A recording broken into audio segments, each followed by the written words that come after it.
नमस्कार एभ्रिवान, म भूपेन्द्र जङसाई। जुन हिजो भएको 2026 को फिफा विश्वकपमा जोसिमार जोजे एभोरा डियास उपनाम भोजिन्नाले उत्कृष्ट प्रदर्शन गर्दै विश्वभर चर्चा कमाउनु भएको छ। विशेष गरी बलियो टोली स्पेन विरुद्धको खेलमा फेरान मिकेल देखि लिएर युवा स्टार लामिन यामालसम्मका विश्वस्तरीय स्ट्राइकरहरूलाई एक्लै रोकिरहेका थिए।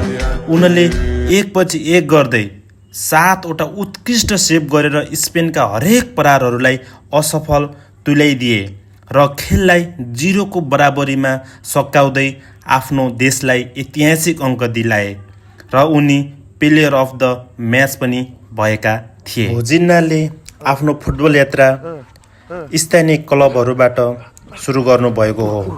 2012 देखि केप भर्डे आफ्नो देशका नियमित रूपमा गोलरक्षकका रूपमा खेल्दै आउनु भएको छ।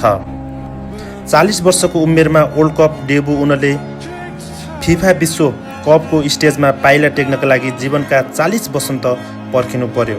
सोमबार राति स्पेनका विरुद्धमा मैदानमा उफ्रिँदै गर्दा उनले प्रमाणित गरिदिए कि यदि मनमा दृढ इच्छा शक्ति र धैर्यता छ भने सपना पुरा हुन उमेरले कहिल्यै छेक्दैन भन्ने।